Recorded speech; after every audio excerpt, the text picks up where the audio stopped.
แหล่งผลิตให้หินเดี๋ยวนี้บอลผลิตให้หินมาจากภูนี้ที่เราภูเก็ตเดี๋ยวน้องยกข้าชาแล้วเส้นเขาแล้วจะให้เส้นเขาผลิตให้เราว่าจะให้หินเนี่ยเนาะยังต้องตัวต้องภูเก็ตภาคเก็ตเราได้ผู้ชายเราจะไปใช้เราถ้าไปผู้ชายจะให้หินตัวต้องเปลี่ยนให้ดีออกได้ต่อเราจะเก็บเงินเดี๋ยวให้หินโอ้ไปน้ำมันเลย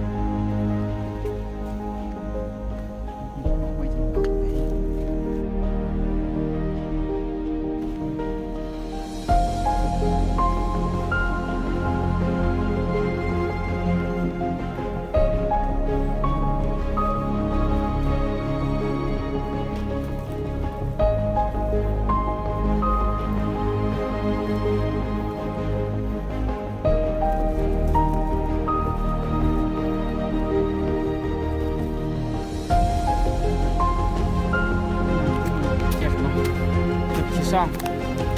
มาที่เราผลิตให้เข้ากับโบราณอย่างนี้ซ่อง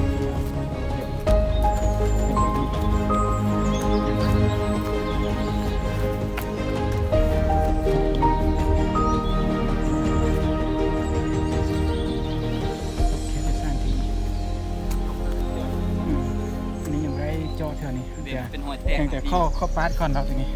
เป็นหอย ข้อ แตก ปาดให้คือเราเกิดเรามีหอยแตกในข้อก็คิดสมมุติก่อนว่าเราเอามาจะต้องแตกแน่นอนเอาไปไม่ได้เขาก็เลยปะเลย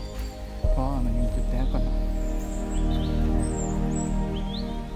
ยังไปจุดที่เขาปะอันนี้ครบเคสนี้มันข้อข้างมันมีอยู่ครบเคสนี่แหละ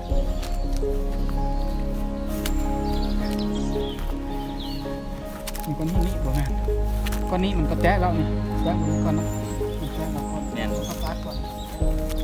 ก้อนนี้ก็แตกก้อนนี้แตกโอ้แตกง่ายนะก้อนนี้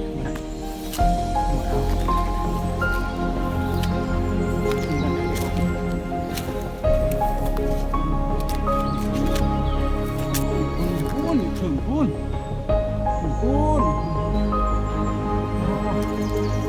สีบนย่างมันสีบนกับ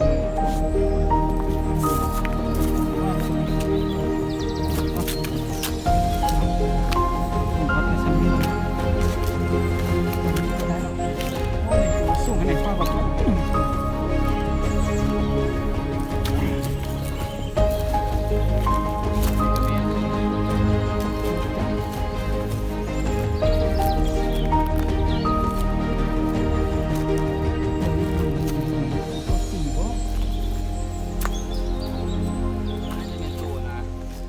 เขา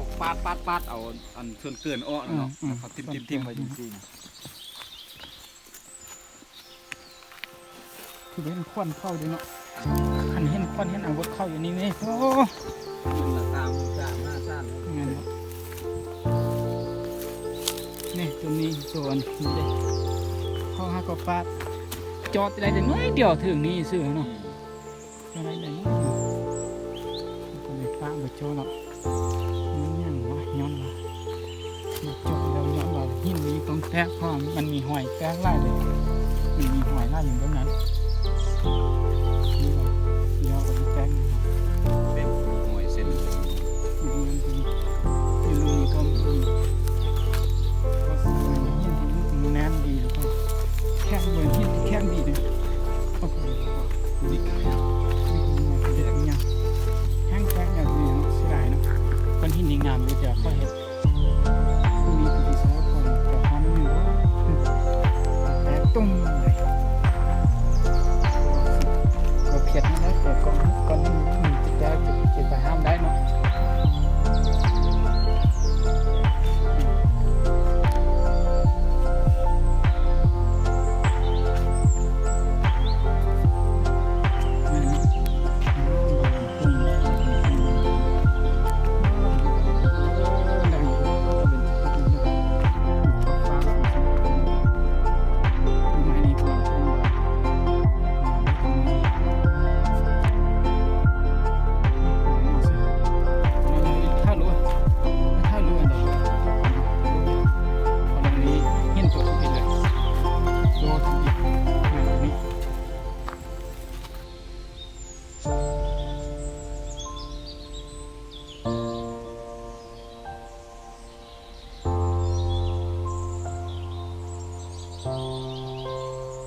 เขาเห็นอยู่ที่แล้วเขาเอาเนี่ยลาไปฮอตฟุ้นอ่ะ เนาะมันไกลๆเนาะเรื่องบอลอื่นก็มีวะเรื่องมีแต่บอลเดียวนี้วะ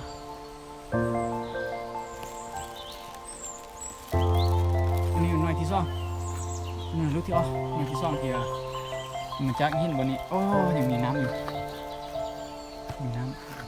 นี่ยังบ่สำเร็จเธอได้นี่ แม่นหากระเจาะ ก็เพียงแต่โจได้อยู่ทางน้องนี่แล้วก็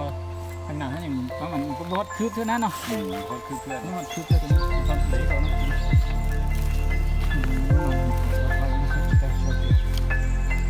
เดี๋ยวเรามาจ่ายมาจะจ่ายใครนะอ๋อแล้ว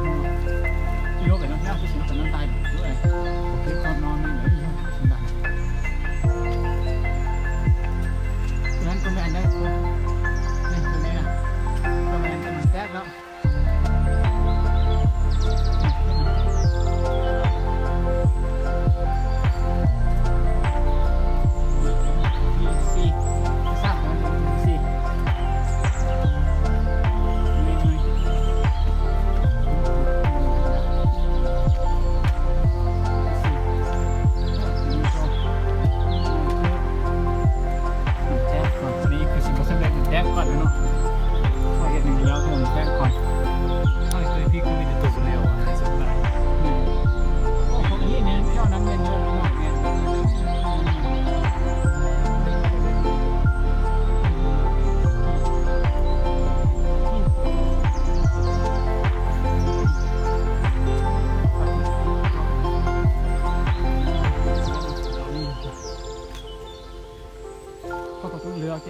ก้อนใหญ่ๆได้เนาะเห็ดก้อนน้อยขนาดเขาก็บอกก้อนใหญ่ก้อนแน่น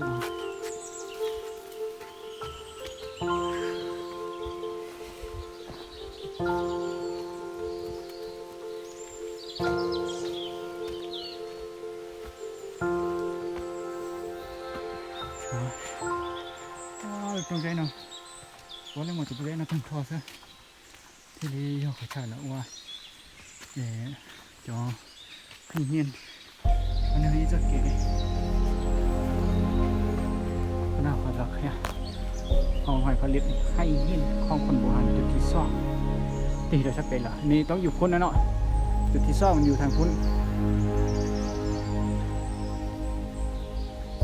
เป็นยังให้เงียนบางส่วนของเราที่ทำได้มันเป็นตัวใจให้เงียนมาทันทีเลยมาถึงปัจจุบัน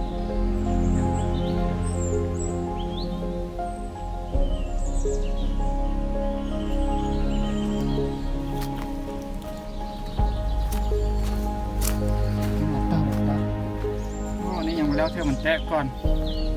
ตักแตงเชื่อแล้วเพื่อทิ้ง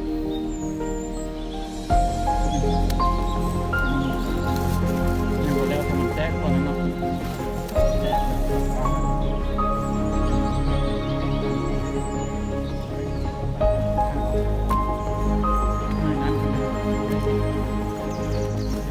อันนี้ก็น่าจะยังเป็นน้อยเนาะ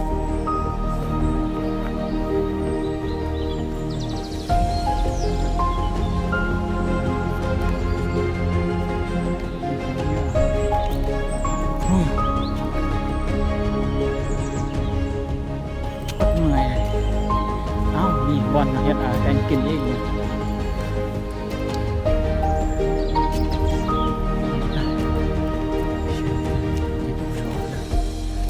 โอ้หูกระสุ่งเท่เด้เจ็บตึกเจ็บคอแล้ววันนี้หอบแล้วโอ้ไปหมดธรรมดาเนาะบอลอ่ะเขาผลิตความหินนี่แห้งนี่ตัดคนลงยอมแล้วตายเลยอย่างนี้กิ้งเอาสิบอกิ้งไปหอดคนแจ้งกันลองก็ลองเดาเนาะกันไปขึ้นโผล่มาแล้ว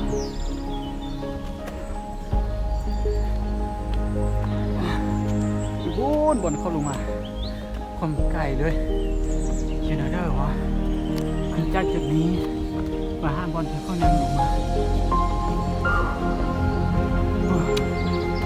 คอเลยจะเอิบแล้วก็ให้จ่าเสียงออกแล้ว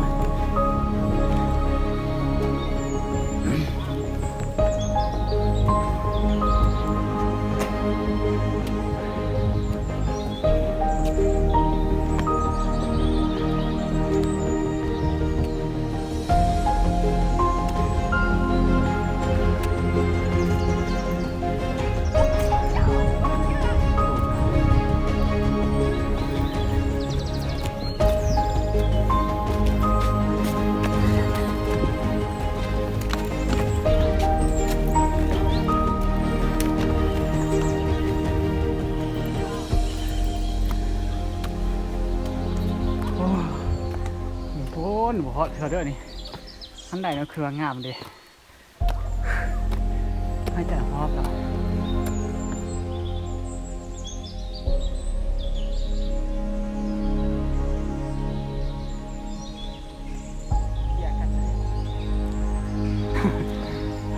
โอ้สูงเกิน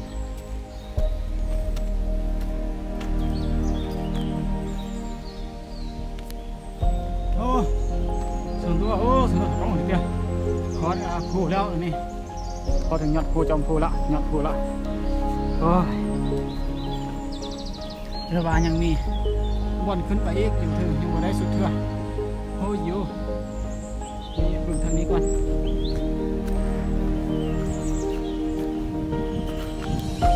นี่ก่อนไปถึงเหนื่อยแล้ว